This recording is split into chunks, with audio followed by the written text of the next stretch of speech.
어떤 일에 있어서 첫 단추부터 잘못 끼워진 느낌이 들 때가 있습니다.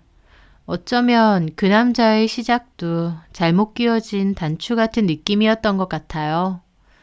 저는 그때 작은 쇼핑몰에서 MD 일을 하고 있었어요.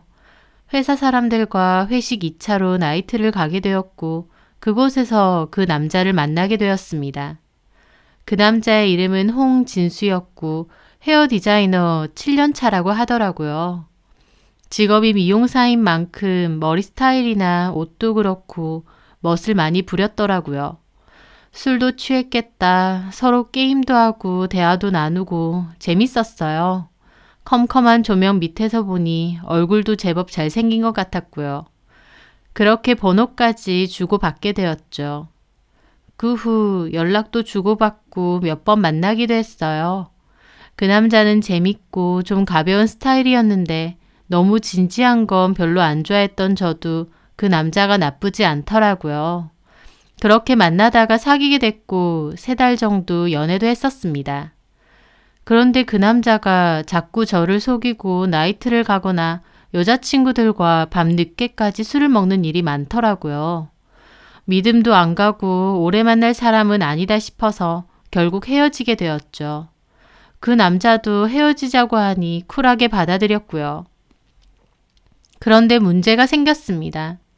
헤어진 그달에 제가 생리를 안 하는 것이었어요. 설마 하면서 임신 테스트기를 했는데 결과는 2줄 임신이었습니다. 머리가 아찔하더라고요. 가볍게 만난 남자친구였고 또 이미 헤어진 상태였는데 임신이 돼버린 거니까요. 뭘 어떻게 해야 할지 암담하더라고요. 저는 고민 끝에 결국 그 남자에게 말을 했어요.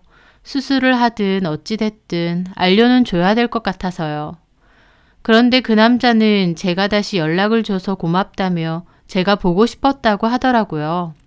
그리고는 아이까지 생겼다면 우리가 운명인 것 같다고 이참에 결혼도 하자는 거예요. 좀 갑작스럽긴 했지만 책임을 회피하지 않고 결혼을 하자고 하는 모습이 좀 의외였어요. 감동스럽긴 했고요.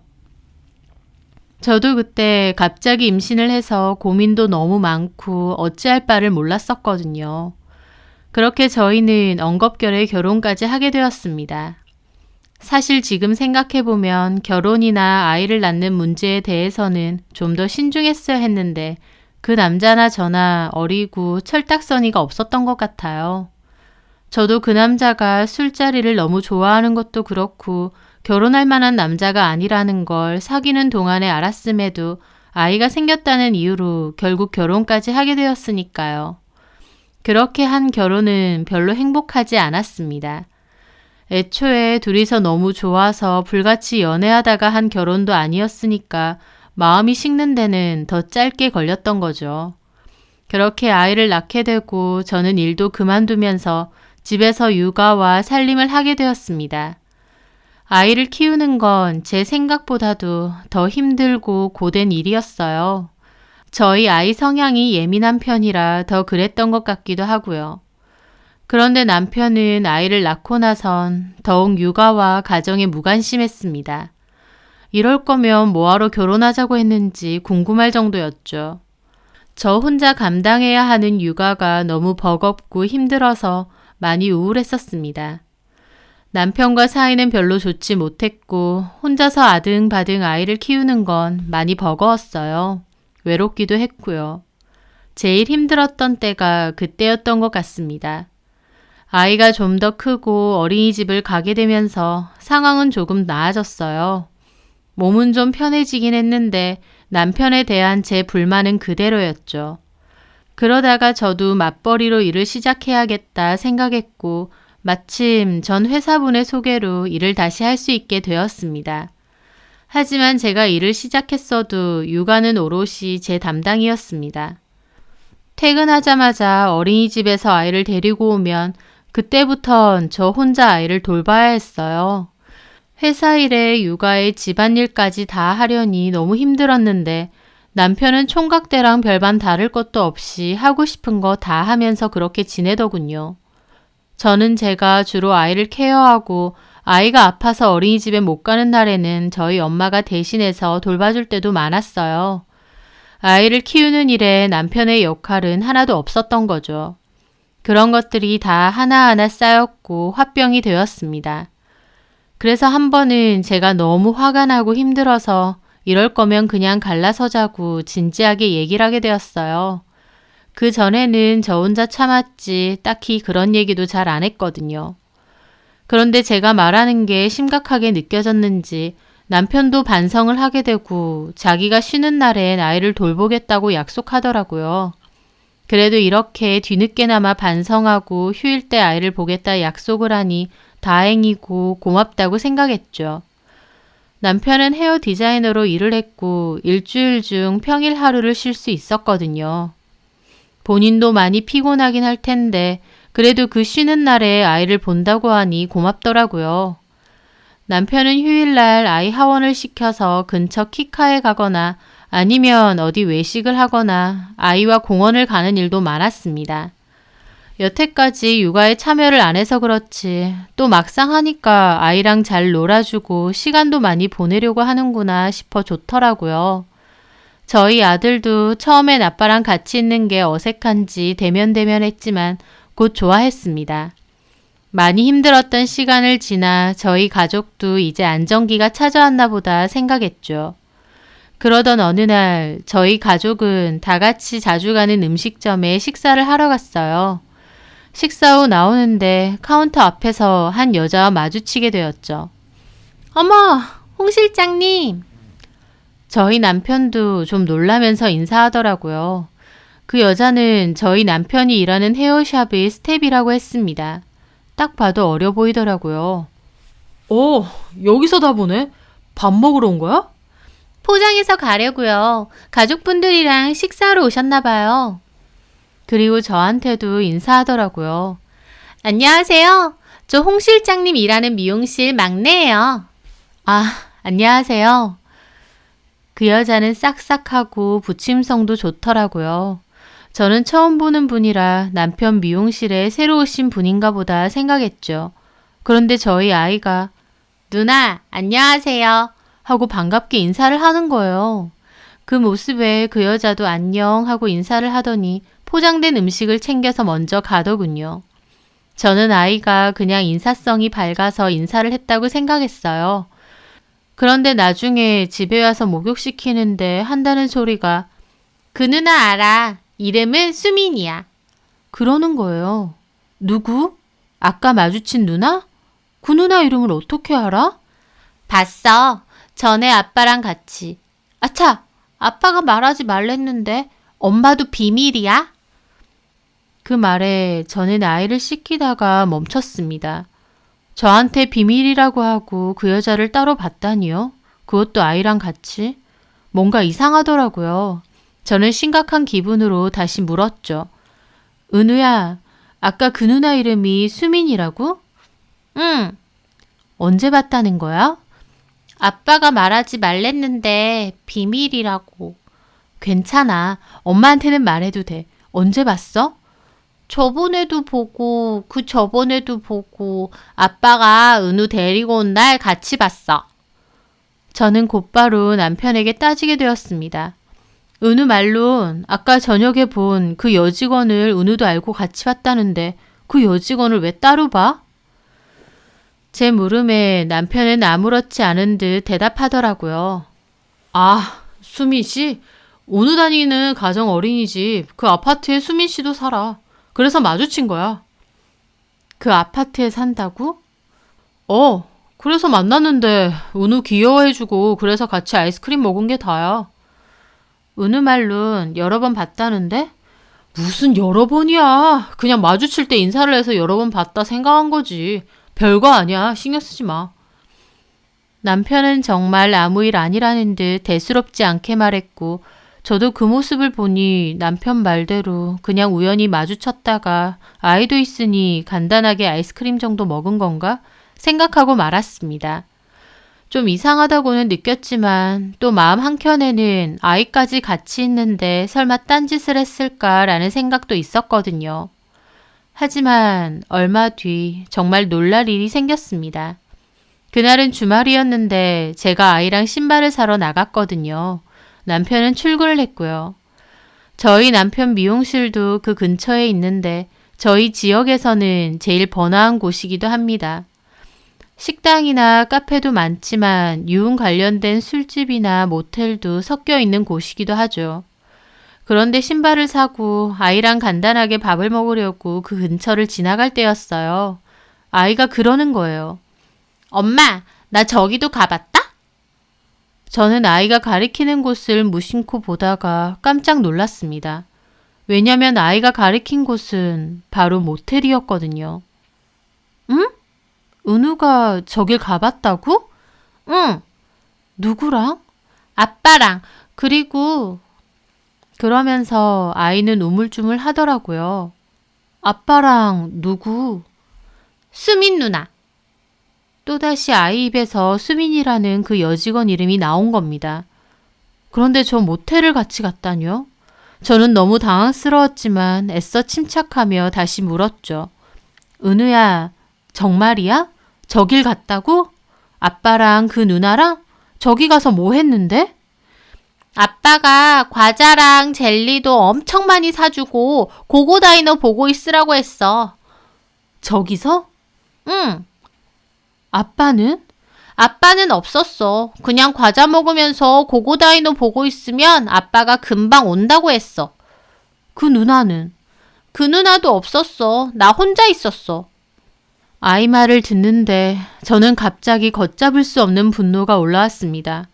아이가 아직 어려서 정확한 상황을 구체적으로 들을 순 없었지만 분명한 건 남편과 그 여직원 사이에 무언가가 있었고 또 자기들이 하는 짓에 저희 아들을 이용했다는 것도 분명했으니까요. 저는 일단 아이를 데리고 집으로 돌아왔어요. 아이가 한 말은 생각할수록 기가 막히더라고요. 저녁 늦게서야 남편이 퇴근하고 돌아왔고 저는 일단 내색 없이 맞이해 주었습니다.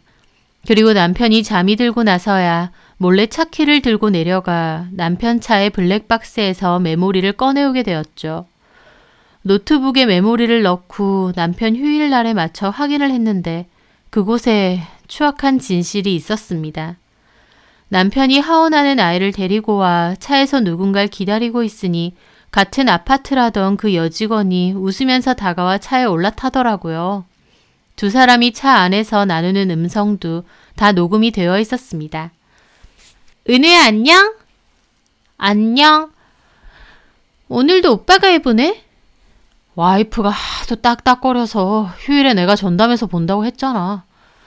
겨우 일주일에 하루 쉬는 사람은 오빠 와이프도 진짜 어지간하다. 오빠 피곤하지? 피곤하긴 뭐.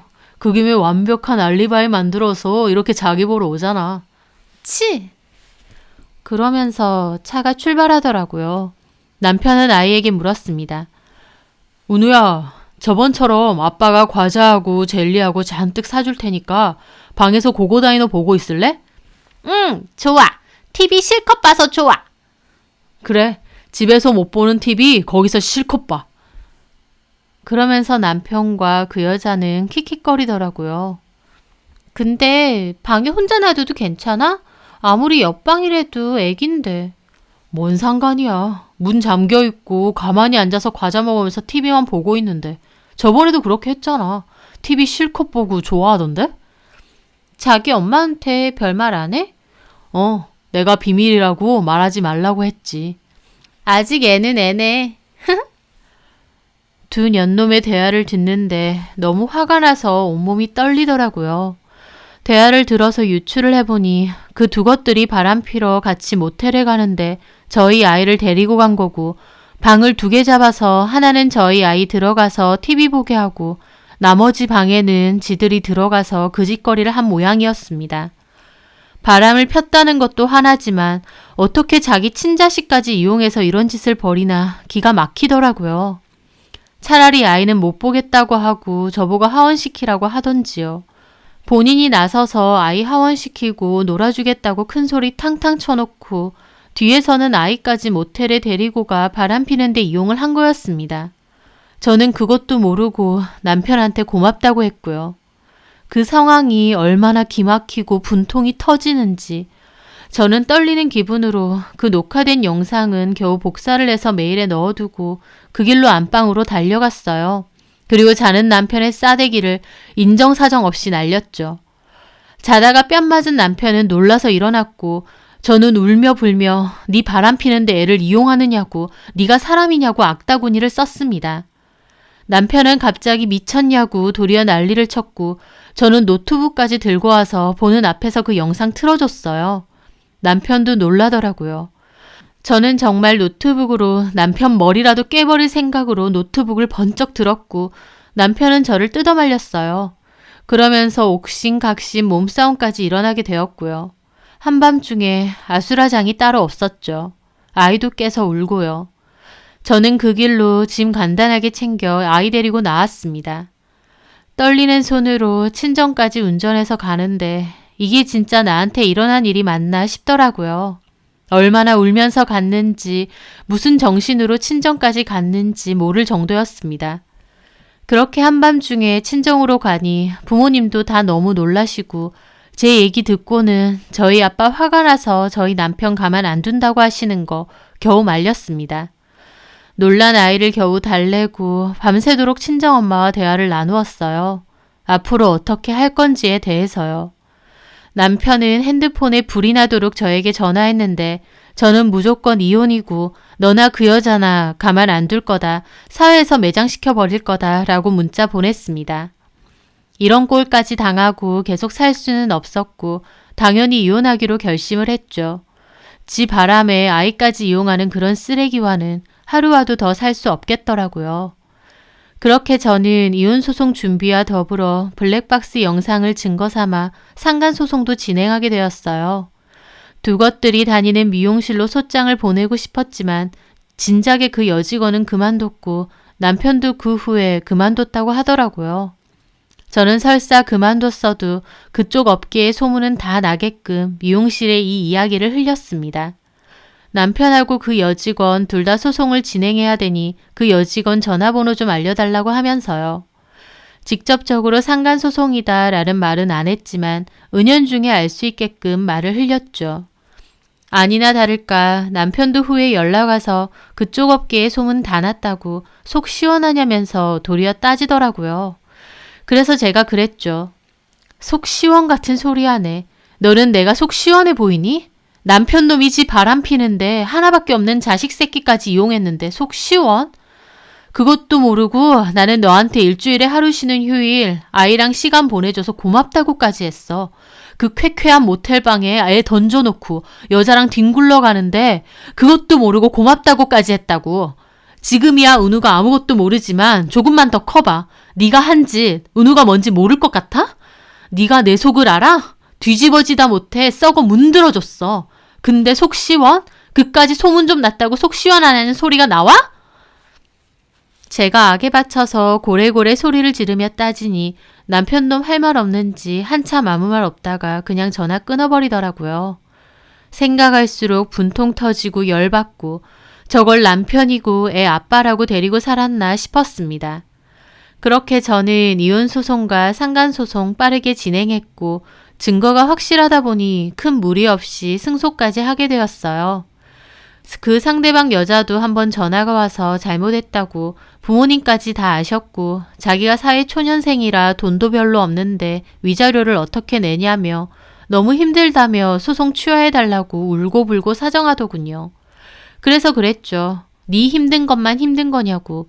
그리고 사회 초년생인데 벌써부터 유부남하고 대담하게 그러고 다니냐고. 너는 이미 싹수가 노랗다 못해 썩었다고. 절대 취하해 줄 수 없으니 헛수고 말고 위자료나 마련하라고 했죠. 남편과 그 여자애가 취하해달라고 부탁해도 저는 눈 하나 깜짝하지 않았고 결국 판결문까지 다 받게 되었습니다.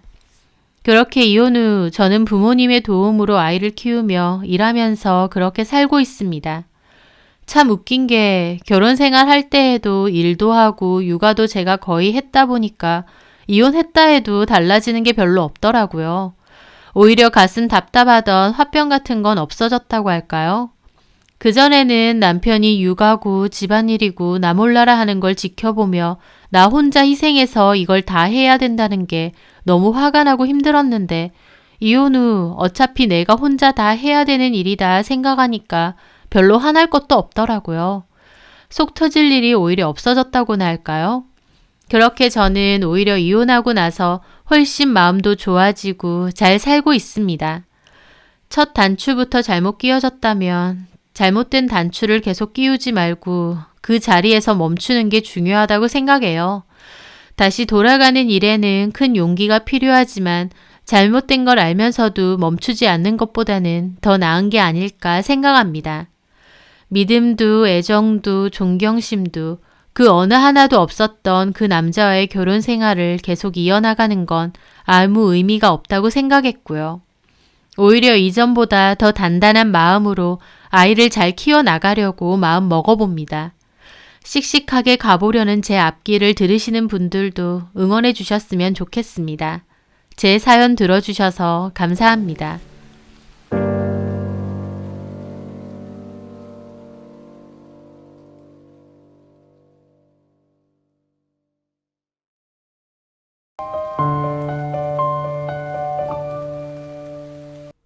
안녕하세요. 저는 40대 남자로 고등학교 역사를 가르치는 교사입니다. 학생들에게 역사를 가르치며 늘 올바른 길을 걷는 것이 얼마나 중요한지를 강조해 왔습니다. 공부도 중요하지만 착하고 정직하게 살아야 한다. 어떻게 살던지 간에 결국은 다 나한테로 돌아온다 라는 것을 인생 선배로서 학생들에게 많이 알려주려 했죠. 저는 6년 전 아내와 이혼을 했는데 전처의 지금 상황을 알게 되니 더욱 그런 생각이 많이 드는 것 같습니다.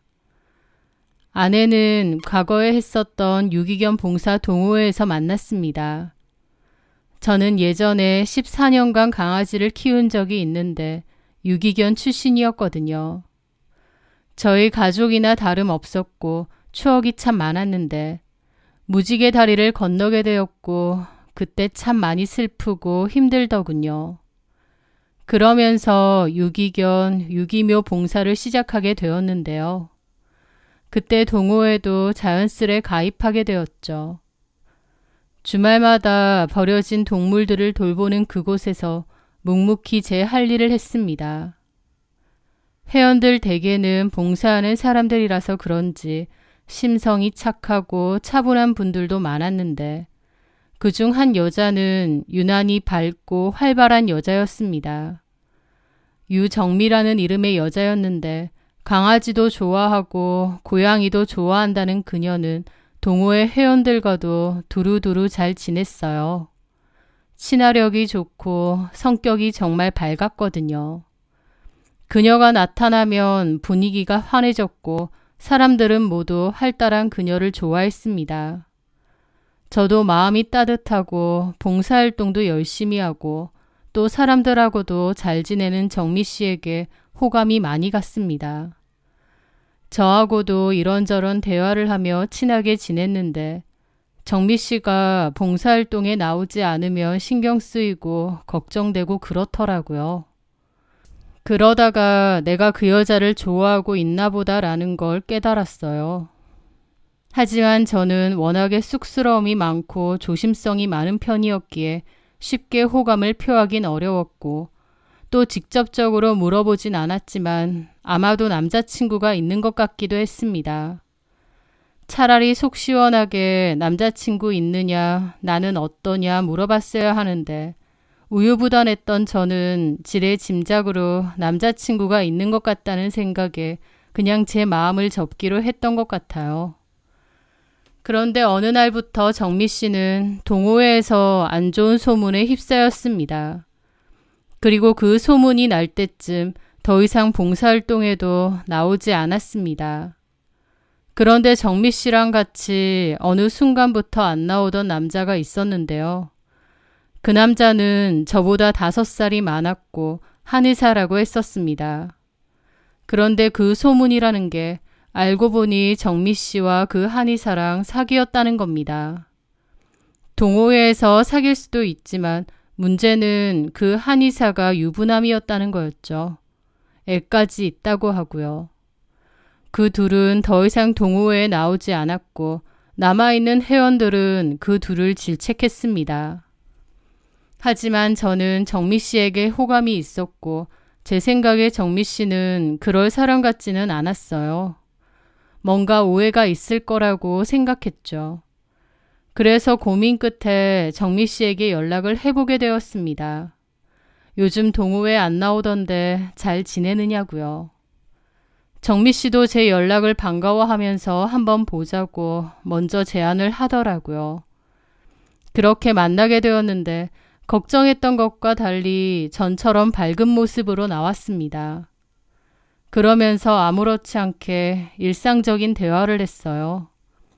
그러다가 문득 그러는 거예요. 제 소문 들으셨죠? 제가 왜 동호회에 안 나가는지. 아, 예, 듣기는 했습니다. 다들 저 욕하죠.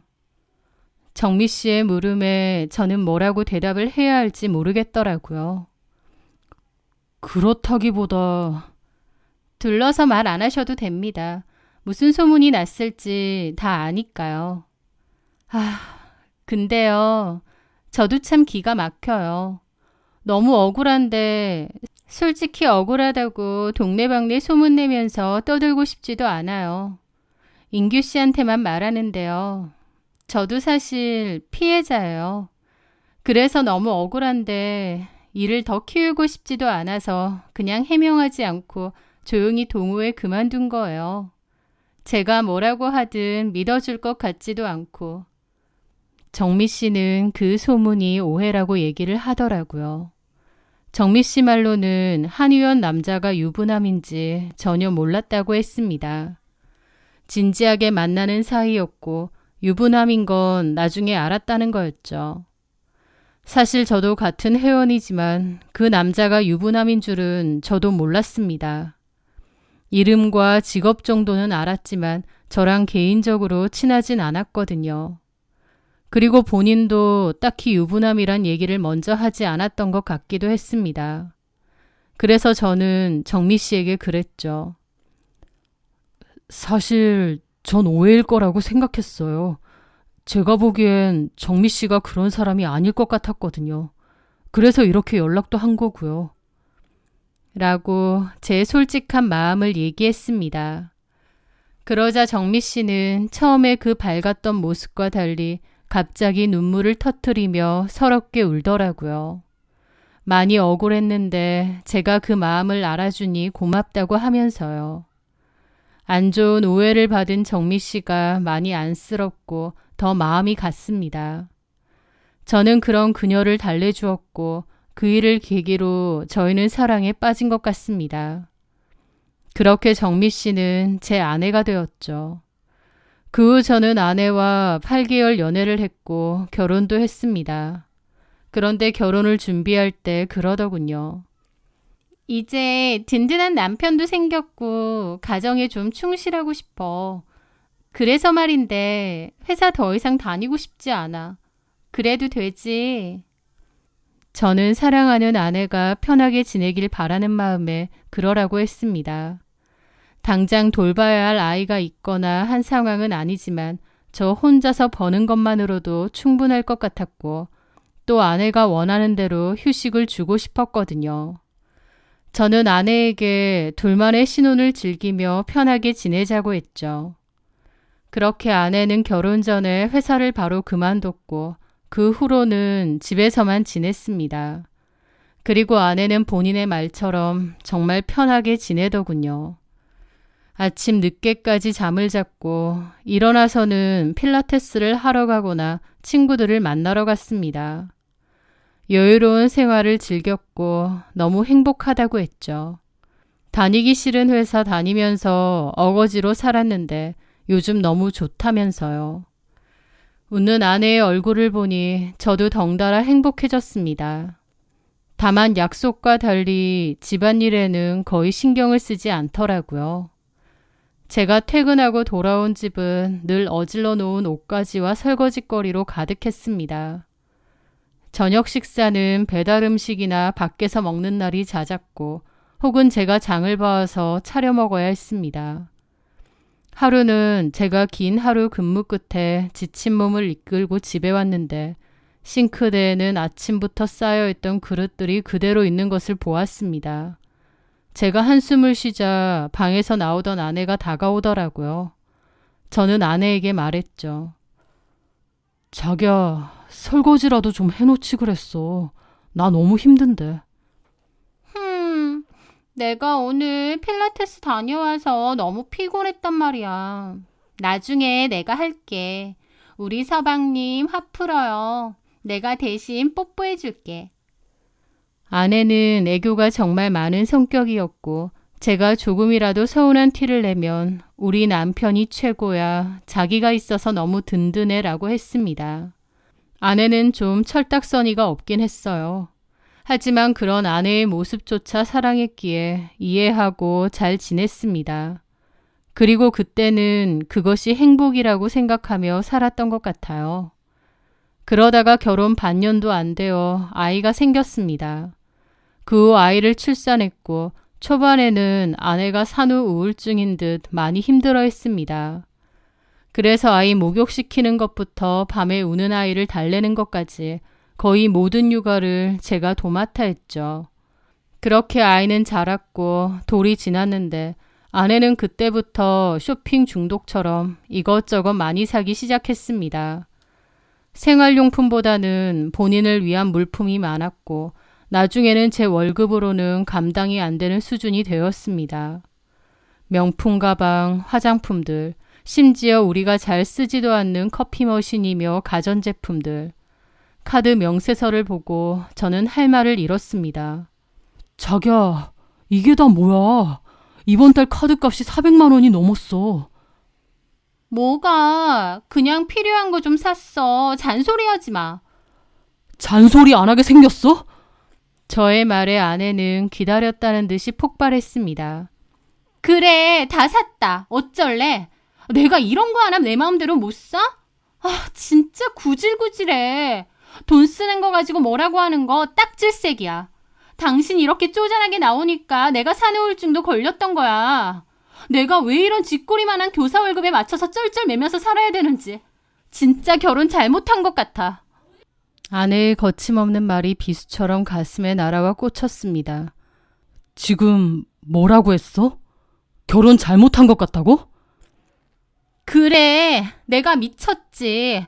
당신 같은 남자랑 결혼한 내가 미친년이야. 내 친구들은 남편 잘 만나서 명품백 들고 다니면서 해외여행 다니는데 나는 이게 뭐야? 솔직히 나 당신이랑 결혼한 거 매일 후회해. 돈 많은 남자 만났어야 했는데 당신은 월급도 너무 작고 너무 쪼잔뱅이라고. 라는 겁니다. 그때는 저도 너무 상처를 받았고 화도 났지만 그래도 아내가 홧김에 한 말이고 진심은 아닐 거라고 생각했습니다. 너무한다고 생각하면서도 그래도 애써 그렇게 생각했던 것 같아요. 그런데 돌이켜보니 그건 홧김이 아니라 아내의 진심이었습니다. 아내는 정말 저랑 결혼한 걸 후회하는 듯 했습니다. 돈 때문에요. 아내는 그런 사람이었습니다. 허영심 많고 사치스럽고 남자를 돈으로만 판단하는 그런 아내에게 제가 벌어다주는 돈은 한없이 부족했겠죠. 그런 아내의 말들에 상처도 많이 받았고 실망이 컸습니다. 저도 사람인데 불만이 없었겠나요? 정말 많았지만 참았습니다. 갓 돌이 지난 아이도 있으니 바보같이 그 모든 것을 참으며 그럭저럭 지냈습니다. 그게 아들을 위한 길이라고 생각했고 또 아내의 그런 허물조차도 제가 감내해야 한다고 믿었던 것 같아요. 그러던 어느 날 아내가 중학교 동창 모임에 나간다고 했습니다. 갑자기 연락 끊겼던 친구들에게 오랜만에 연락이 왔다면서요. 저는 아내에게 잘 다녀오라고 했습니다. 그때는 그게 불행의 씨앗이 될 거라곤 꿈에도 몰랐습니다. 아내는 동창 모임에 갔다 온 후 이상하게도 활기가 넘쳤어요. 안 하던 집안일도 열심히 하고 운동도 열심히 하고 아이랑도 잘 놀아주고 활기가 막 넘쳤던 거죠. 그리고 아내가 그러는 겁니다. 동호회에 가서 오랜만에 옛날 친구들 만나니까 다들 정말 열심히 잘 살더라고. 그거 보고 나도 자극받았어. 좋은 자극이네. 저는 좋게 생각하고 흐뭇했습니다. 아내가 친구들에게 좋은 영향을 받았다고만 생각한 거죠. 하지만 나중에 보니 그게 아니더군요. 동창회에 갔다 온 아내는 저한테 박재혁이라는 남자에 대해서 얘기했던 적이 있었습니다. 박재혁이라고 나 중학교 때 좋다고 쫓아다니던 찌질한 애가 있었거든? 그때는 키도 작고 성격도 찌질하고 그냥 그래서 저런 애가 나를 왜 좋아할까 쪽팔렸는데 이번에 와서 보니 사람이 아예 달라진 거 있지? 주식하고 코인 투자 전문가래. 그걸로 본인도 돈을 엄청 벌었고 고객들한테 투자 정보도 주고 그러는 전문가라는 거야. 동창회에도 외제차에 명품 시계에 엄청 삐까뻔쩍하게 하고 왔더라고. 게다가 그때 안 큰 키가 고등학교 때 다 컸는지 키도 커지고 인물도 확 살고 사람이 아예 180도 다른 거 있지? 아, 그래? 참 신기하더라니까. 저는 그때 그렇구나 하고 말았습니다. 아내는 들뜬 얼굴로 박재혁이라는 남자에 대해서 얘기했는데 그냥 그렇구나 했었습니다. 아무렇지 않은 일상적인 대화였죠. 그런데 나중에 알고 보니 그 박재혁이라는 중학교 동창과 아내는 바람이 났습니다. 그 사실을 어떻게 알게 되었냐고요? 아내에게 통장 관리를 맡겼는데 어느 날 확인을 해보니 적금 통장에서 300만 원, 500만 원 같은 큰 금액들이 뭉텅이로 빠져나간 겁니다. 전혀 듣지 못했던 출금이었기에 아내에게 물어봤죠. 그랬더니 아내가 아무렇지 않게 그러는 겁니다. 투자했어, 그걸로. 투자라니? 내가 전에 말했잖아. 재혁이 말이야. 걔가 주식이랑 코인으로 돈을 엄청 잘 불리고 관리해준대. 사실 우리 같은 사람들은 걔한테 투자 맡기지도 못한데 워낙 거물급들만 고객으로 받는다고 하더라고. 그런데 동창 좋은 게 뭐야. 나도 좋은 정보 있으면 좀 알려달라고 몇 번 조르니까 몇 가지 알려주더라고. 일단 내가 갖고 있는 거 소액으로 투자했는데 수익률이 꽤 괜찮아. 정말 실력이 있나 봐. 그래서 재혁이 믿고 좀 더 넣은 거야. 아니, 그런 얘기를 왜 나하고 상의도 없이 결정해? 나는 전혀 몰랐던 일이잖아. 그래서 지금 얘기하잖아. 그리고 많은 금액도 아니고 몇백이잖아, 고작. 지금 얘기하는 게 아니라 내가 알게 돼서 당신한테 물어보니까 얘기하는 거잖아. 어쨌든 뭐 얘기했고 안 했고가 중요해? 돈만 불려주면 되잖아. 그리고 내가 뭐 몇천만 원이라도 넣은 거 아니잖아. 끼케야 몇백 원이야. 다 합치면 1,000만 원 돈이야. 그리고 그렇게 말하면 안 되지. 무엇보다 나는 그런 식으로 위험한 투자 하고 싶지 않아. 제 말에 아내는 뒷목을 잡더라고요. 너무 싫다. 답답해 진짜. 그러니까 우리가 이 모양 이 꼴로 사는 거야. 우리가 어때서? 돈 잘 버는 사람들이 좀따리 월급 모아서 그렇게 사는 줄 알아? 당신은 교직 생활도 하면서 주변에서 듣는 얘기도 없어? 어쩜 그렇게 사람이 고지식해? 솔직한 말로 당신 그 교사 월급으로 어떻게 돈을 모아? 맨날 이렇게 허덕이며 살래? 돈 한 푼에 쩔쩔매면서? 이런 거 아니면 절대 돈 못 모아. 이건 기회라고, 기회. 당신은 그냥 가만히 있어. 내가 알아서 할 테니까. 내가 나 혼자 좋자고 이래? 결국 우리 가족 위해서 이러는 거잖아. 라면서 당당하게 따지더라고요. 어이가 없었습니다. 자기는 좋은 투자를 하는 것뿐인데 제가 말린다고 생각하더라고요. 일단은 아내에게 알겠다고 했습니다. 그리고 따로 좀 알아봐야겠다고 생각했죠. 아내에게 이번 일은 넘어가는데 다음에는 무조건 나하고 상의를 해야 된다고 했습니다. 다만 100만 원을 쓰더라도요. 아내는 짜증을 내며 알겠다고 하더라고요. 그때부터 아내는 눈에 띄게 달라졌습니다.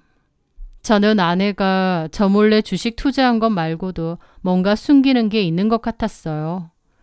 그래서 어느 날 밤 저는 잠든 아내 몰래 그녀의 휴대폰을 보게 되었습니다. 아내의 사생활을 엿보는 것 같아 죄책감이 들었지만 이 불안의 실체를 확인해야만 했습니다. 그리고 그 안에서 박재혁이라는 남자와 나눈 대화들을 발견했습니다. 그래서 남편한테 들킨 거야? 남편 난리 났겠네. 지가 난리치면 어쩔 건데. 내가 더 뭐라고 했어. 하여튼 답답이라니까.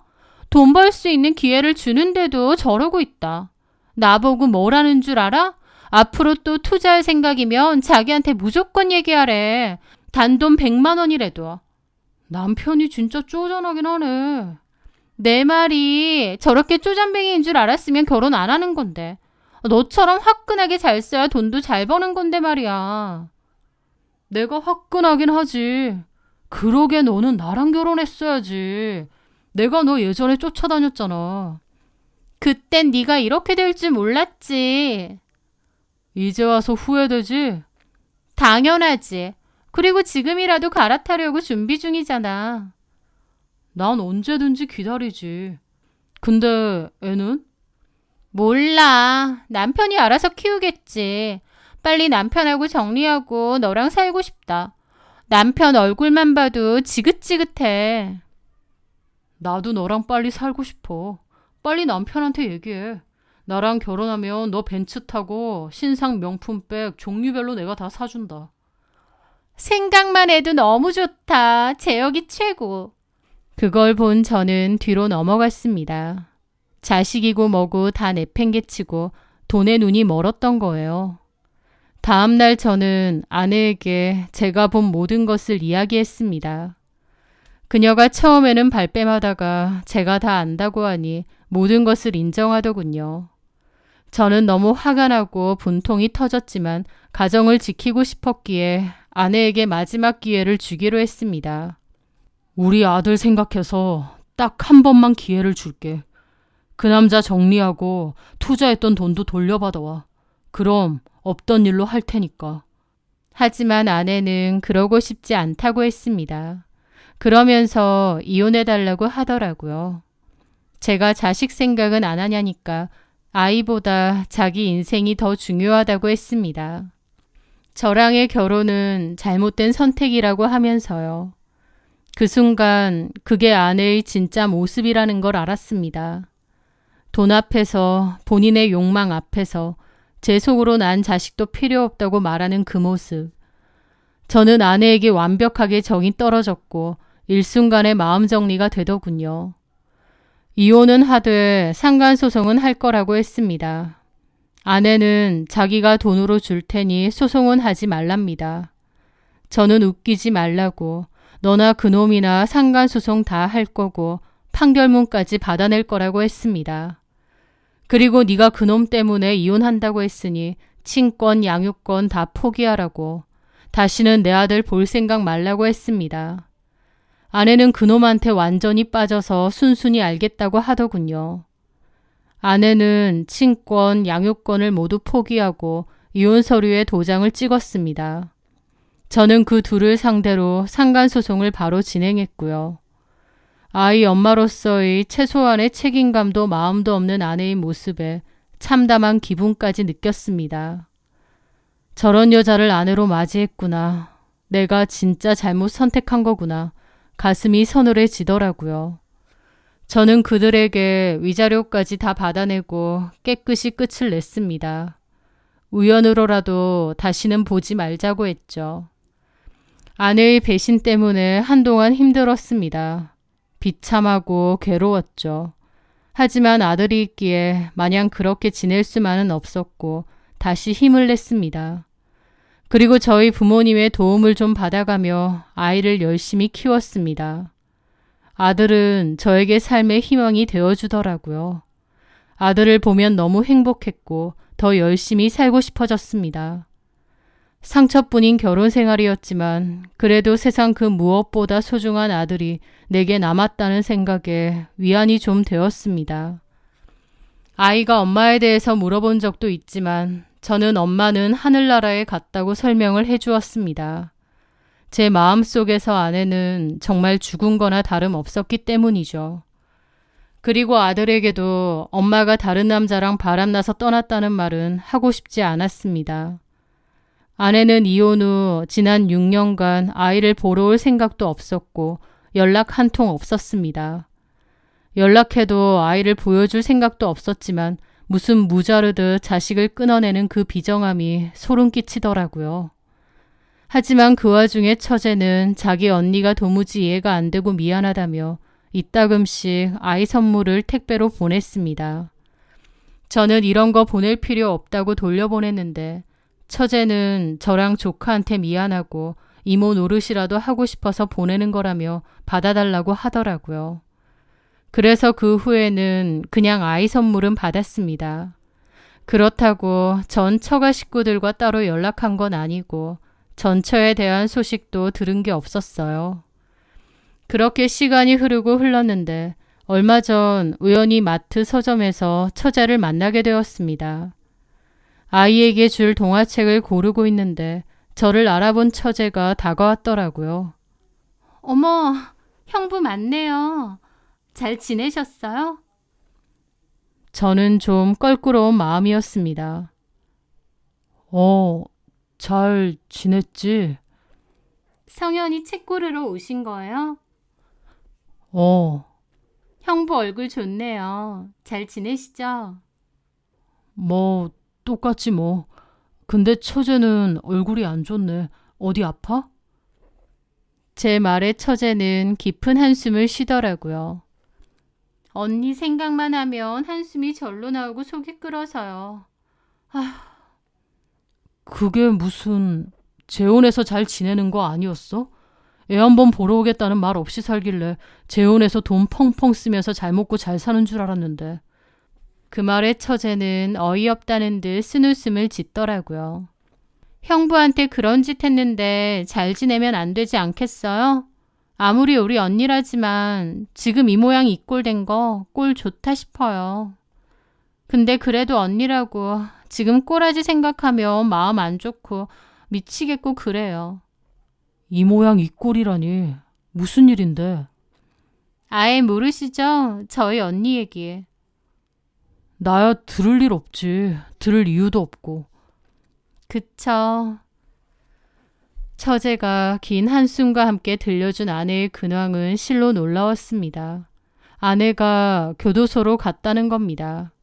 갑자기 교도소라니 이게 다 뭔 일인가 했는데 처제가 얘기해 주더군요. 그 남자요. 완전 사기꾼이었어요.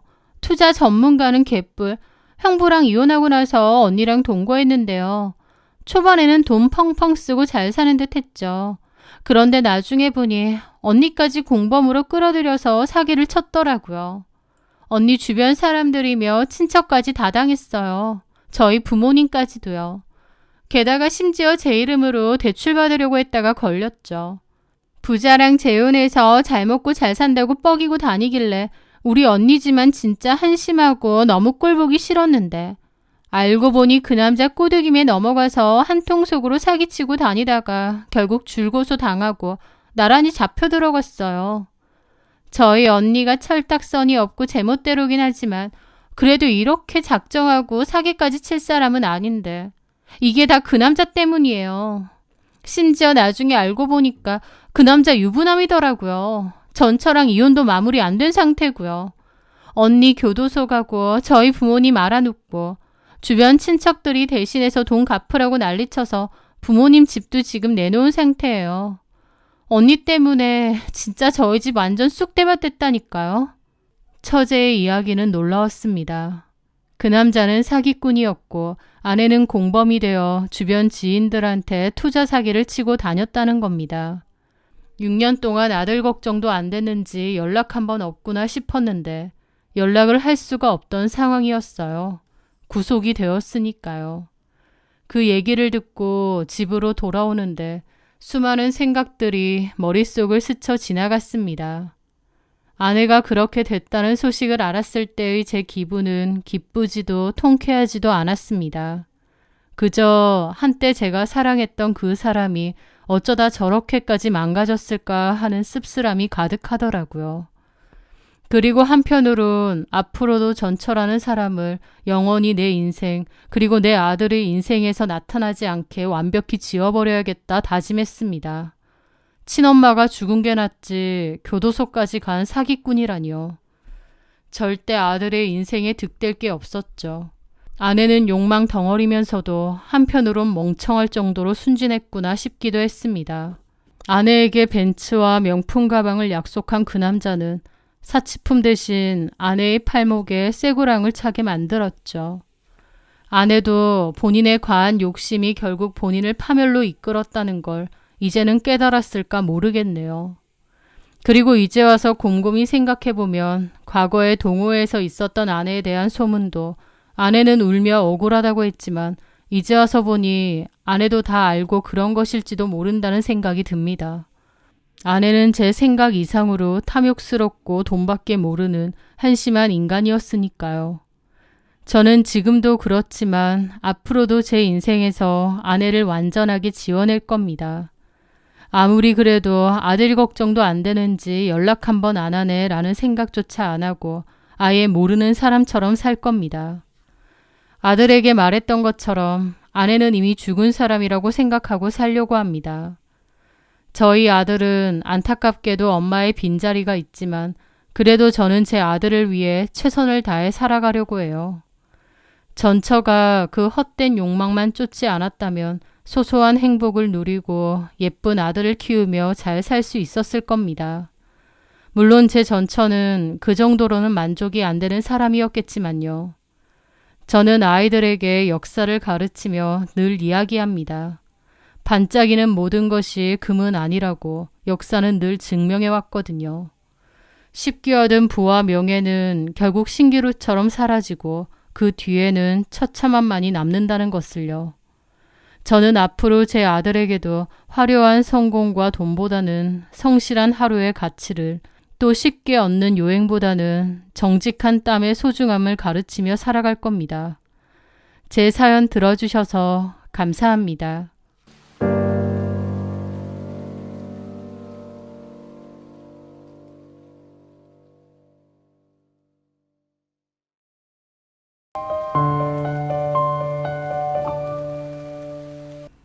안녕하세요. 저는 딸아이를 키우며 혼자서 씩씩하게 잘 살아가고 있는 싱글맘입니다. 저는 여러분에게 굴러 들어온 복을 발로 뻥 차는 사람들의 이야기를 들려드리려 합니다. 그 사람들이 누구냐고요? 이제는 남남이 된 제 전남편과 전 시댁 사람들이죠. 그 발로 차버린 복이라는 건 쑥스럽지만 저를 말합니다.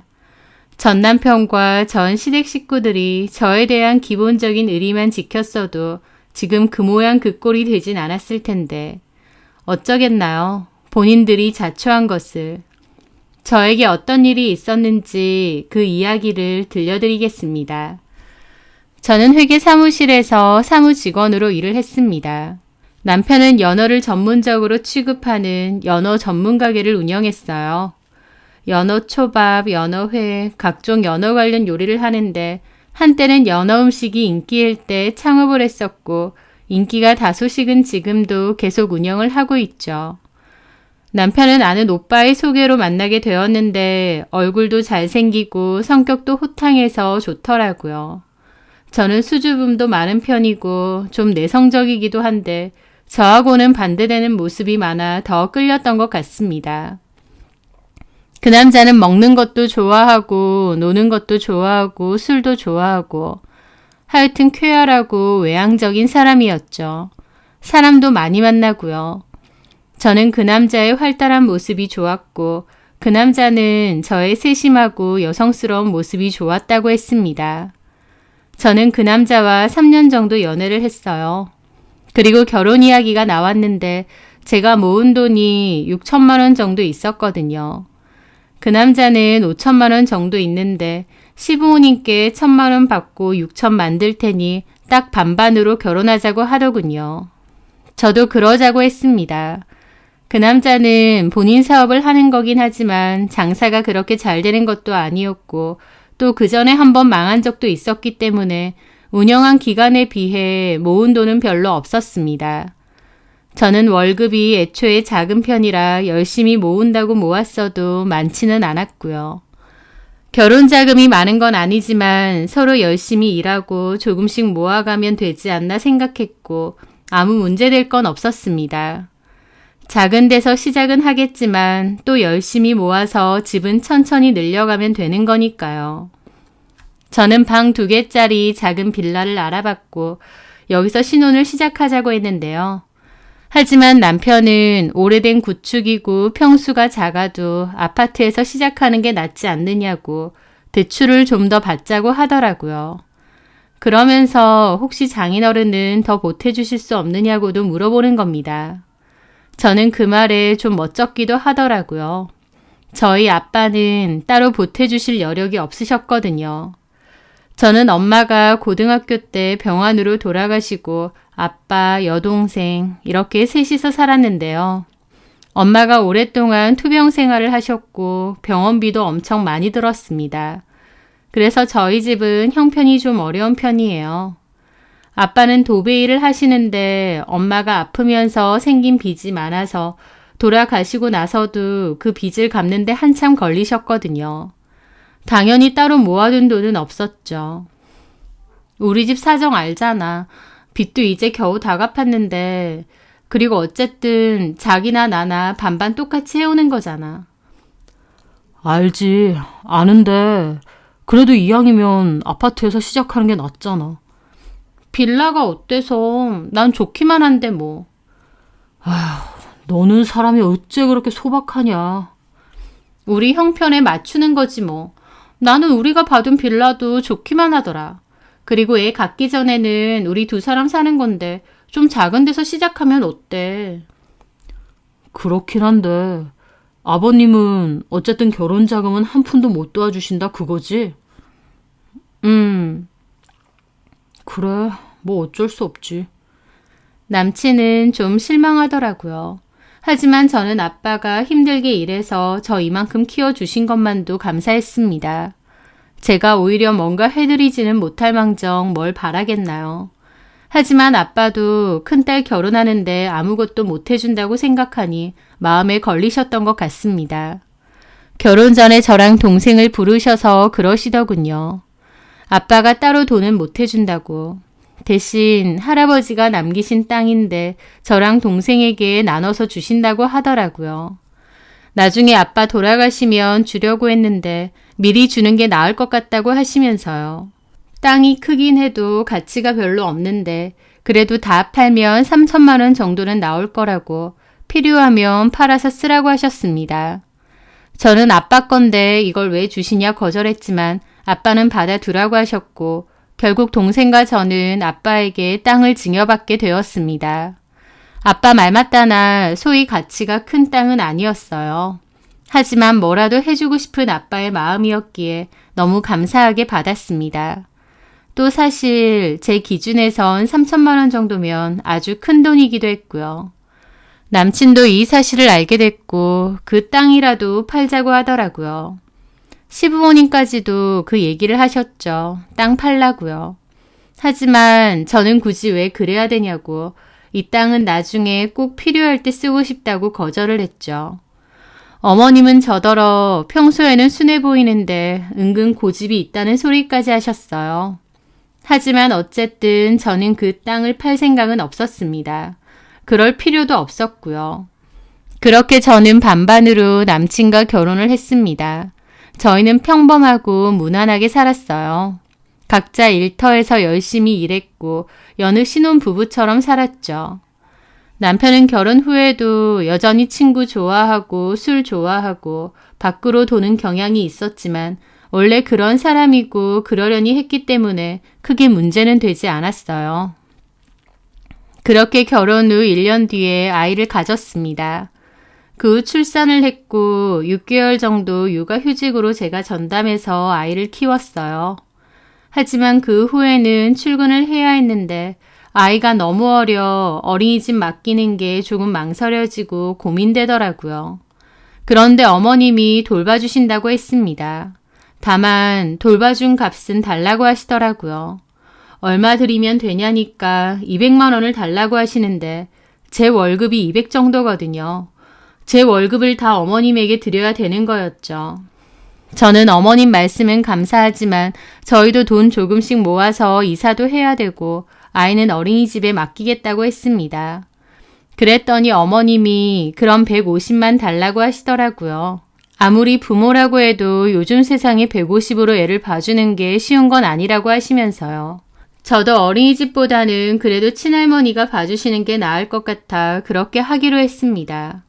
어쨌든 어머님이 아이를 봐주시니까 저는 안심하고 회사를 다닐 수 있었고 마음 한켠으로 너무 감사하기도 했어요.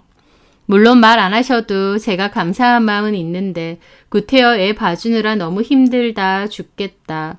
너는 친정엄마가 없으니 내가 봐줄 수밖에 없다 라는 볼멘 소리도 자주 하시긴 했지만요. 150만 원은 순수하게 어머님에게 드리는 돈이고 따로 장보거나 쓰시는 돈은 저희 카드를 드렸습니다. 어머님은 저희 카드로 시댁장도 보셨어요. 아버님이 아직 일을 하고 계셨고 매달 어머님께 생활비를 주신다고는 했는데 그 생활비는 어머님이 따로 몰래 챙겨두시는 것 같고 저희가 드린 카드로 장을 같이 보시더라고요. 남편 말로는 어머님이 그런 식으로 비자금을 모은다고 했습니다. 알고는 있었지만 가족끼리니까 이해하고 넘어갔죠.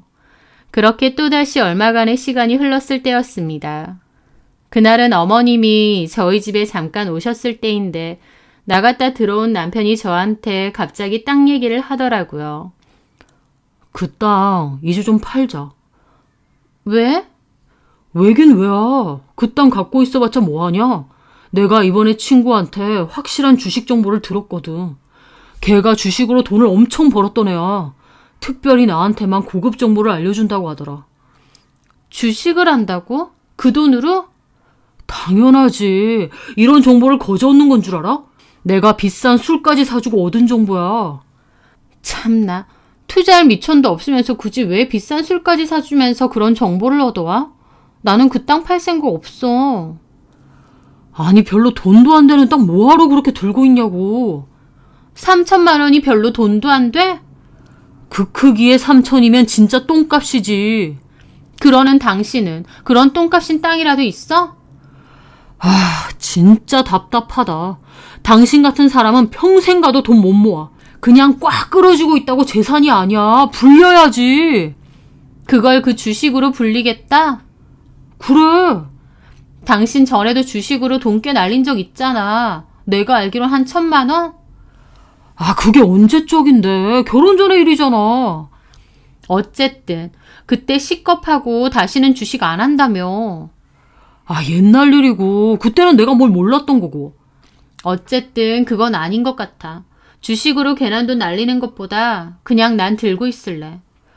아우, 답답해. 너같이 굴어서는 절대 돈 못 번다. 막 그러는 겁니다. 옆에서 가만히 듣고 있던 어머님도 남편 편을 들며 저한테 자꾸 땅을 팔라고 하시더라고요. 팔어 그거. 갖고 있으면 뭐해. 어머님까지 왜 그러세요. 얘가 확실한 투자처가 있다잖아. 그거 진짜 확실한 거지? 아, 그럼. 엄마 알지? 상균이. 걔가 주식으로 아파트까지 사네야. 어머나 세상에. 그럼 확실하네. 아, 그러니까 내가 그 비싼 술을 샀지. 예, 그 돈 투자해라. 어머님, 주식이라는 게 돈 넣는다고 무조건 되는 것도 아니고 어쨌든 저는 싫어요. 얘는 돈 버는 법을 알려줘도 난리야. 하는데 어이가 없더라고요. 막말로 저희 아빠가 저한테 주신 제 돈인데 왜 어머님과 남편이 더 난린가요? 저는 어쨌든 싫다고 했습니다. 어머님 말 맞다나 저는 평소에는 유순한 편이고 고집도 그렇게 없습니다. 뭐든 좋은 게 좋다라고 생각하고요. 하지만 한번 아니다 싶은 것에는 쇠심줄보다 더 독한 고집이 있는 편입니다. 저는 그 땅을 그런 식으로 팔고 싶지도 않고 더더군다나 남편 주식으로 투자하고 싶지도 않았어요. 애초에 주식 투자 자체도 꺼려지는데 제 땅 팔아서 투자금을 마련하자니요. 절대 싫었습니다. 저는 끝까지 싫다고 했고 어머님도 혀를 차시더라고요. 아휴, 얘는 가만 보면 한 번씩 고집이 쇠심줄이야. 지독해.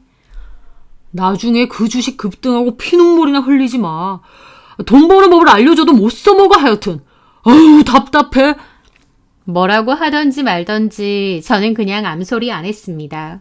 그리고 또 얼마간의 시간이 지났을 무렵 저는 시어머니와 남편이 그 난리를 쳐도 땅을 팔지 않았던 게 얼마나 잘한 일인가 알게 되었어요. 왜냐고요? 아빠가 저와 동생에게 물려주신 그 땅이요. 거기에 신도시 개발이 확정이 되면서 호재로 인해 땅값이 엄청나게 치솟았거든요. 그 소식을 듣고 시부모님하고 남편하고 춤추고 난리가 났죠. 세상에 살다가 이렇게 좋은 소식은 처음 들어본다. 그 쓸모도 없어 보이는 땅이 금싸라기였어. 그러게 말이야. 안 팔고 들고 있길 얼마나 잘한 거야. 그러니까 내 말이 그 말이다. 그 땅을 팔긴 왜 팔아? 그 땅이 지금 돈이 얼마가 됐는데. 언제는 쓸모없는 땅 뭐하러 들고 있느냐고 핏대 세울 땐 언제고 남편이고 어머님이고 땅값 올랐다고 입이 귀에 걸렸더라고요. 저도 당연히 너무 기쁘지만 좀 황당하기도 했습니다. 어찌됐든 그 땅은 제가 증여받은 제 땅이거든요. 결혼했다고 해도 순수한 제 재산이죠. 그런데 시부모님과 남편은 자기들 땅인 것 마냥 펄쩍펄쩍 뛰시니까 좀 어이없기도 하더라고요. 물론 그렇다고 저도 저 혼자만 그 돈을 누릴 생각은 아니었습니다. 시부모님도 바로 저에게 우리한텐 얼마 줄 거냐고 물어보시더라고요. 좀 얄미울 때도 있지만 그래도 한 가족이고 또 저희 아이도 1년 넘게 잘 돌봐주셨잖아요. 그 수고로움은 저도 잘 압니다. 그래서 저는 아직 땅을 판 건 아닌데 팔고 나면 좀 챙겨드릴 거라고 했어요. 시부모님은 돈 가지고 자기들 섭섭하게 하지 말라고 그러면 천벌 받는다는 소리까지 하시더라고요.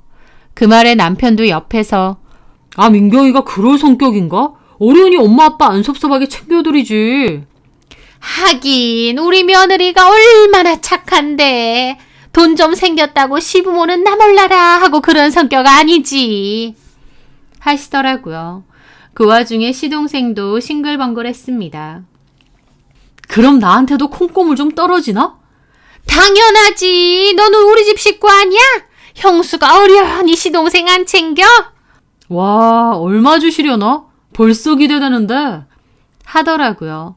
떡 줄 사람은 생각도 않는데 김칫국 마신다는 게 이런 거구나 싶기도 하고 또 한편으론 얼마나 드려야 되나 부담스럽기도 했습니다.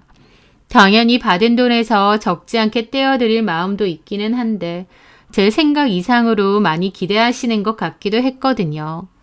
어쨌든 저는 팔고 나면 남편과 상의 후 보내드리겠다고 대강 말씀드렸습니다. 제 땅값이 오른다는 소식에 남편은 내내 입이 귀에 걸려 있었습니다. 구름 위를 걷는 것처럼 저보다도 더 신나 보이더라고요. 내가 마누라 진짜 잘 뒀네.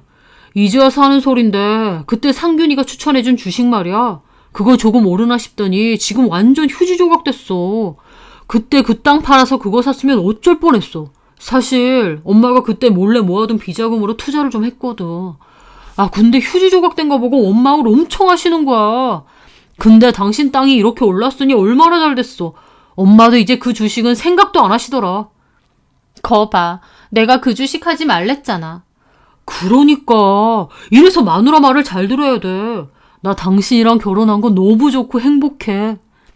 참 속 보인다. 땅값 오르고 나니까 결혼한 게 행복해? 아니, 통틀어서 당신처럼 오질고 선하고 현명한 와이프가 어디 있겠어. 여보야, 우리 행복하게 오래오래 잘 살자. 돈 잘 써가면서. 남편은 몹시 기뻐했고 저도 덩달아 기뻤습니다. 이 기쁨을 가족끼리 잘 나누고 싶었고 돈에 여유가 생겼으니 훨씬 더 행복해질 거라고 믿었죠. 그런데 얼마 뒤에 너무 황당한 일이 있었습니다. 남편은 갑자기 저한테 상의도 없이 차를 바꿨거든요. 8천만 원 가량의 고가의 차량이었죠. 그전부터 갖고 싶다고 노래는 했는데 그 차를 덜컥 계약했고 차가 생각보다 빨리 나왔다는 겁니다.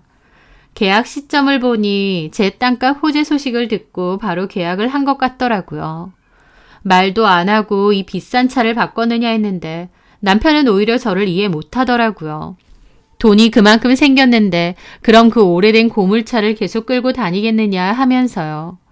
아무리 그래도 나랑 상의는 해야 되는 거 아니냐 했더니 제가 당연히 그러라고 할 줄 알았답니다. 너무 황당했죠. 남편은 저보고 오히려 째째하게 굴지 말라면서 땅값이 그렇게 올랐는데 남편 차도 안 바꿔주려고 했느냐는 소리까지 하더라고요. 너무 어이없었고 남편의 헛바람이 무지하게 들었구나 싶기도 했어요. 하지만 한편으론 이해하기도 했습니다. 전부터 워낙 그 차를 갖고 싶어 했고 남편이 그렇게 하지 않아도 사실 차는 바꿔줄 생각이 있었거든요. 하지만 저는 앞으로 상의도 없이 이런 짓은 하지 말라고 경고했고 남편도 미안하다고 하더라고요. 입은 싱글벙글한 채로요. 거기까진 저도 얼마든지 이해할 수 있었습니다. 사람이 갑자기 생각지도 못한 돈을 얻게 되면 저럴 수도 있다고요. 그런데 그 후에 일어난 일은 도저히 이해할 수 없는 일이었습니다. 남편이 차를 바꾸고 얼마 지나지 않았을 때 동생이 연락이 와서 좀 보자고 하더라고요. 그렇게 동생을 만났는데 동생 표정이 안 좋은 겁니다.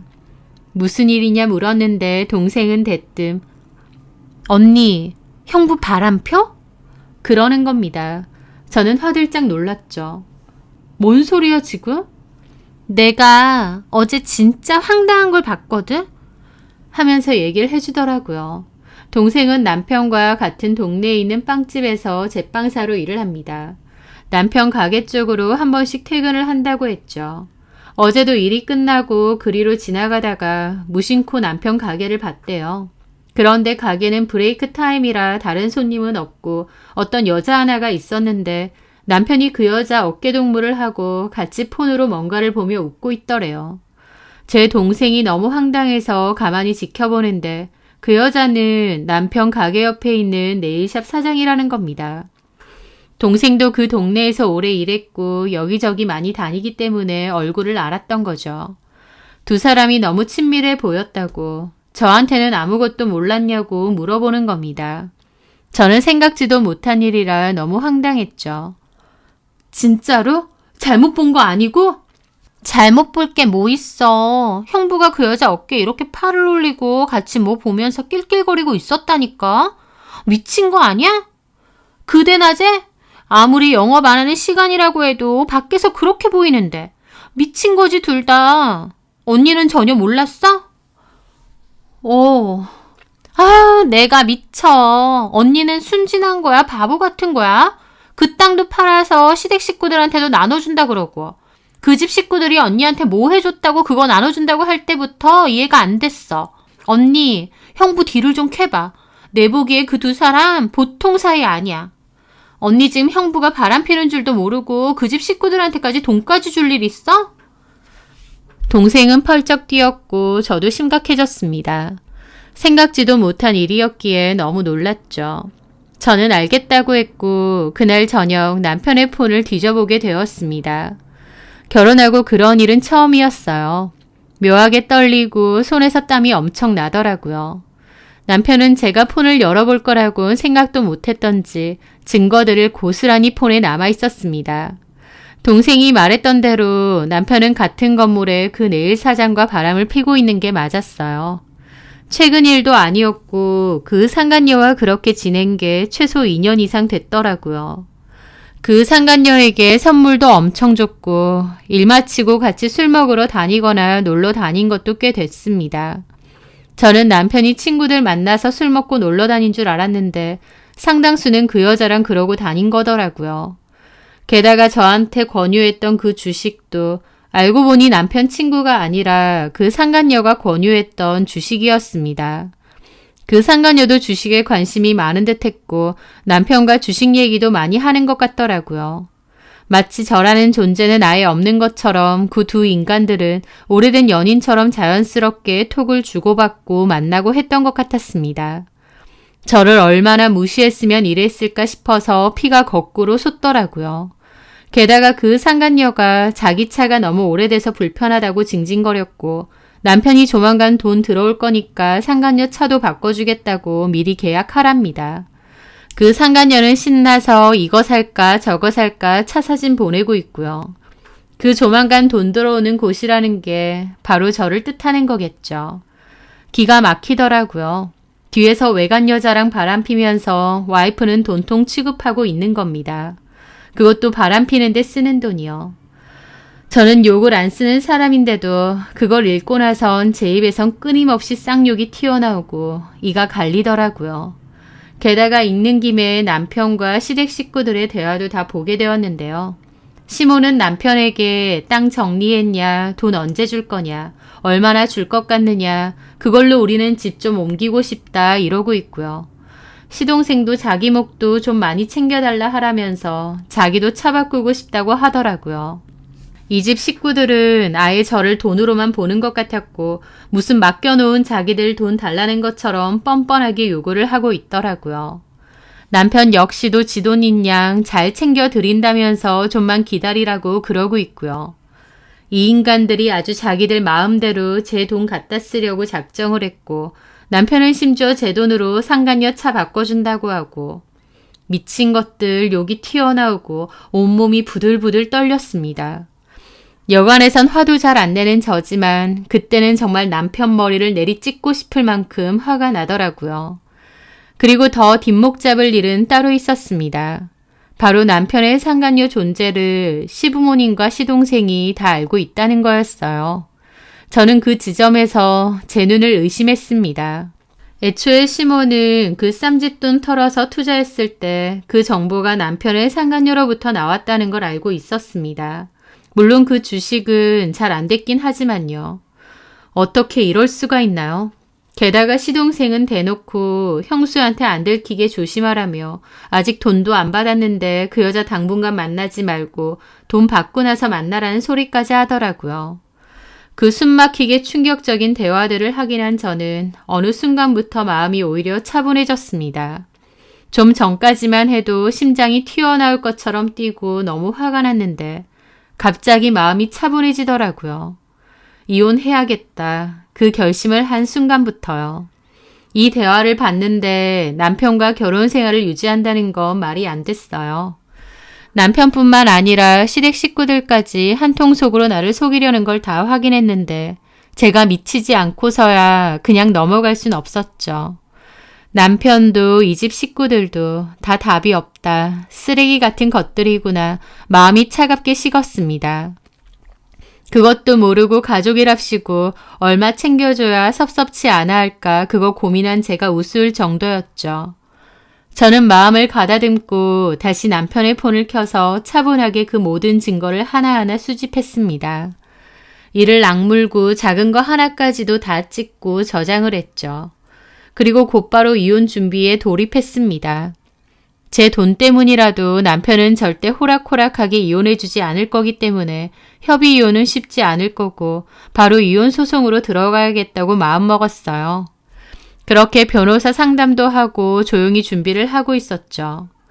그맘때 제 돈 쓸 생각으로 신이 났던 남편 놈은 친구들하고 여행을 간다고 하더라고요. 원래 1년에 한 번 여행을 가는데 이번에 모은 갯돈이 꽤 커서 동남아로 해외여행을 간답니다. 친구들하고의 여행이 아니라는 건 진작부터 알고 있었어요. 그 여자가 같이 여행 가자고 했고 남편이 좋다고 자기가 돈 다 낸다고 했거든요. 저는 그러라고 했습니다.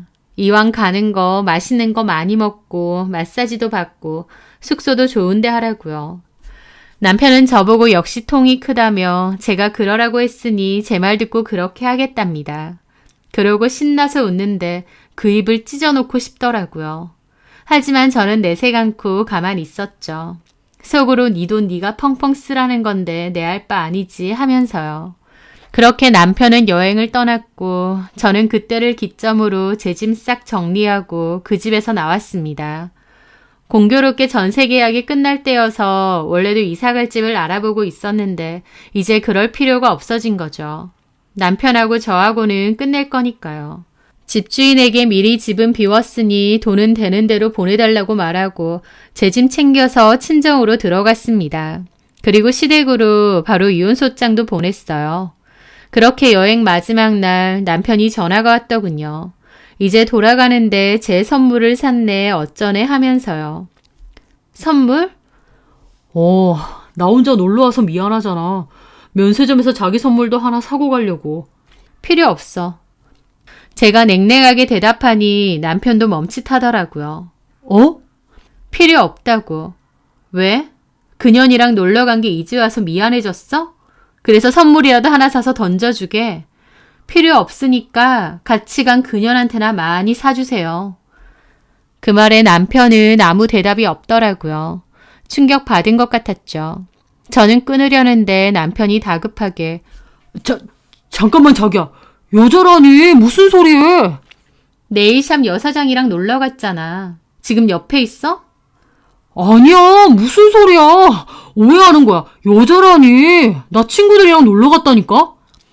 하면서 일단 잡아떼더라고요. 친구 누구? 바꿔봐. 바꿔보라고. 지금 나 혼자 화장실 와가지고.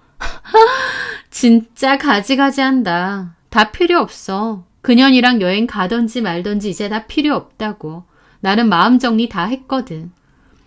그게 뭔 소리야? 이혼이지 뭔 소리겠어.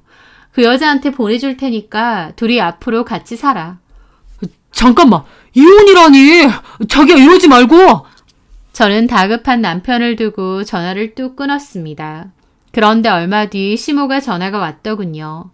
사실 며칠 전부터 전화가 왔는데 제가 계속 안 받았거든요. 그날도 안 받을까 하다가 그냥 받았습니다. 네. 아니, 이제야 받네. 너 뭐 하는 거야? 왜 며칠 동안 전화가 안 돼? 무슨 일 있어? 아니요. 근데 왜 전화를 안 받냐고.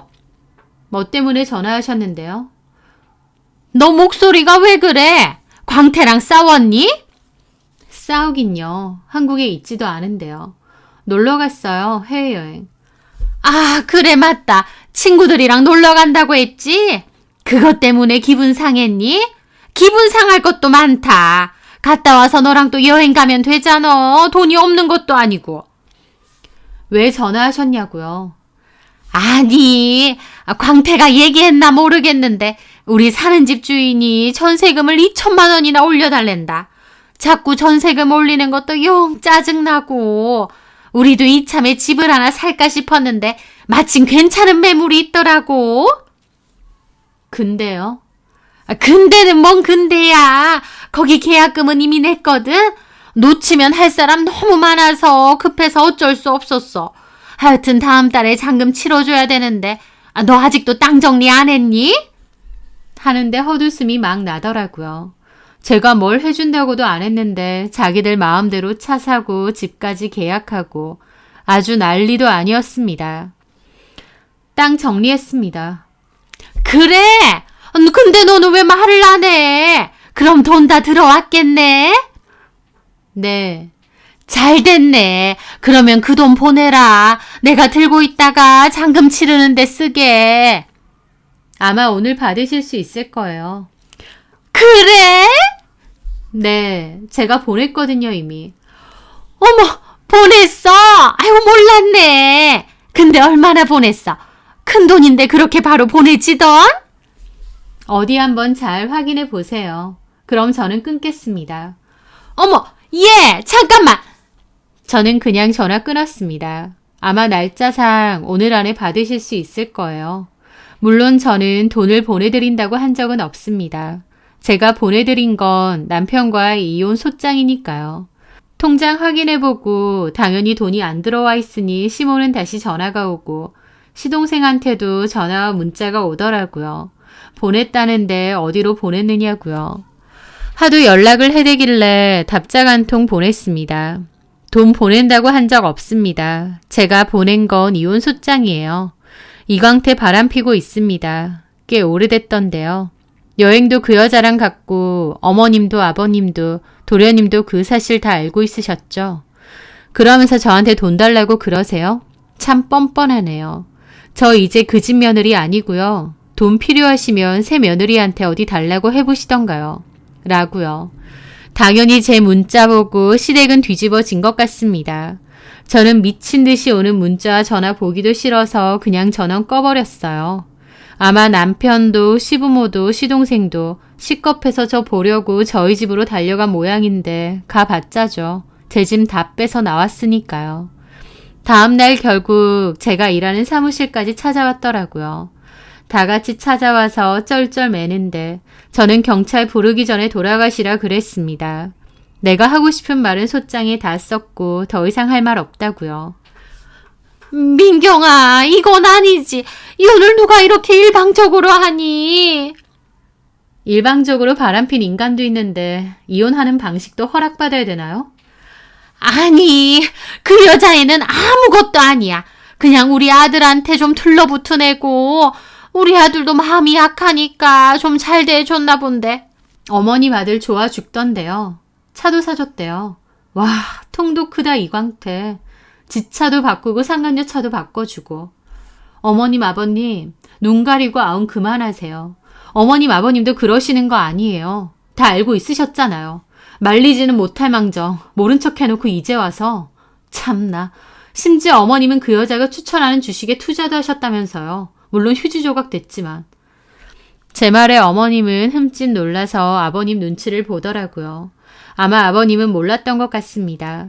아버님이 눈을 부라리며 쳐다봤고 어머님은 당혹스러워하며 눈을 피하더라고요. 형수, 일단 진정 좀 하시고요. 대화를 좀 해요. 저희 집 지금 난리라고요. 나 지금 너무 진정돼 있어요. 보면 몰라요? 난리법석 치는 건 당신들이지 내가 아니야. 당신들이라뇨. 말이 너무 심하네요. 내 말은 심하고 당신들 하는 짓은 안 심해? 왜? 내 돈 아쉬워서 이렇게 달려들어서 난리야? 이혼할 거고 더 이상 당신들하고 할 말 없어. 그렇게 들어가려는데 저를 붙잡는 겁니다. 잡지 마세요. 경찰에 신고할까요? 민경아, 너 왜 이러니? 네가 네 입으로 돈 준다며. 네 말 믿고 집 계약까지 했는데 그럼 나는 어쩌라고. 어머니, 아니 아줌마. 뭐? 아줌마? 내가 가만히 있으니까 진짜 호구로 보여요? 남편이고 시댁 식구들이고 한통속으로 나 속여놓고 끝까지 나한테 돈. 진짜 진리네. 맡겨놨어요? 진짜 말로 해선 안 되겠네. 저는 그 자리에서 112 눌렀습니다. 네, 경찰이죠. 여기 회계 사무실인데요. 그 모습에 시겁해서 시모는 저를 말리며 전화를 끊게 하더라고요. 얘가 진짜 왜 이래? 진정 좀 하고. 좋은 말로 할 때 다 가세요. 형수, 진짜 너무한 거 아니에요? 진짜 너무한 건 내가 아니라 그쪽들이지. 나한테 이러지 말고 아들한테 가서 얘기해요. 돈줄 놔두고 왜 바람 폈느냐고 한번 물어보라고. 순진한 돈줄 잘라버린 건 그쪽 아들이고 형이니까. 어디 한 번만 더 찾아와요. 그때는 진짜 신고할 거니까. 저는 그렇게 말하고 안으로 들어갔습니다.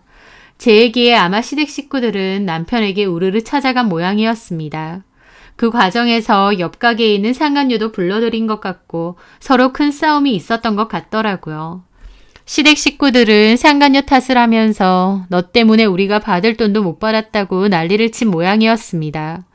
더불어 어머님은 그 상간녀의 추천대로 주식 투자했다가 돈도 제법 잃었기 때문에 더 맺힌 게 많았던 모양이었죠.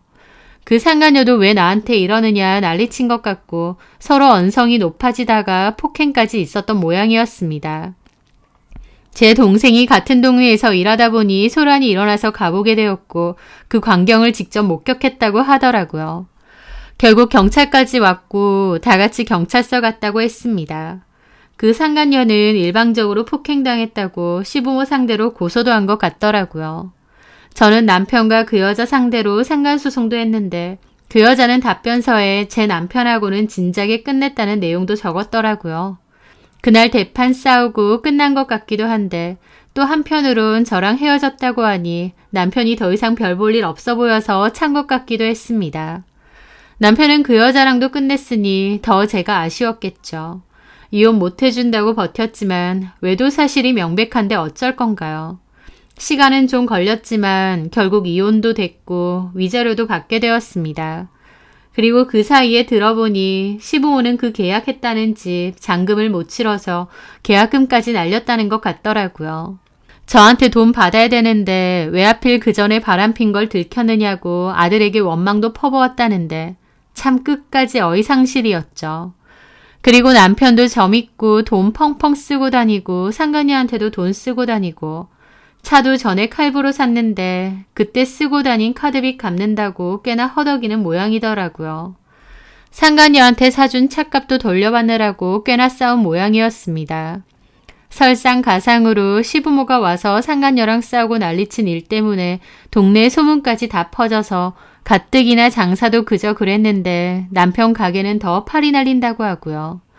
남편이고 시댁 식구들이고 아주 곡소리가 울려 퍼진다고 했습니다. 무엇보다 제 돈으로 호의호식 하려고 했는데 그게 날아갔다고 생각하니 억울해 죽는다더라고요. 제 돈인데 자기들 돈을 잃은 것 마냥 아까워하는 게 볼수록 어처구니가 없네요. 이혼을 하고 보니 남편과 시댁 식구들이라는 존재가 저한테 얼마나 쓸모없는 사람들이었는지 알 것 같습니다. 애초에 땅 자꾸 팔려고 부추긴 것도 그래요. 제가 그때 등살에 못 이겨 팔았으면 얼마나 나중에 후회를 했겠나요. 저를 사람으로서 아내로서 며느리로서 본 게 아니라 자기들 돈줄로만 봤던 파렴치한 전 남편과 전 시댁 식구들. 저한테 기본적인 의리조차 지키지 않았으면서 돈만 그렇게 요구해대더니 꼴 좋다 싶습니다. 그런 인간들한테 한 푼도 주지 않고 오히려 위자료 받아내고 끝내서 천만다행이에요. 저는 그 돈으로 저랑 딸이랑 살 집을 하나 구했고요. 여전히 같은 사무실에서 열심히 일하면서 아이 키우면서 잘 지내고 있습니다. 이혼했다고 또 돈이 많이 생겼다고 제 생활은 크게 달라진 건 없어요. 다만 마음에 여유가 생긴 건 분명하고 좀 더 자신감이 생긴 건 맞는 것 같아요. 제 인생을 좀 먹기에만 바빴던 그 사람들과 인연 끝냈으니 저를 위해 그리고 저희 아이를 위해 또 저희 아빠와 동생을 생각하며 잘 살아보려 합니다. 제 사연 들어주셔서 감사합니다.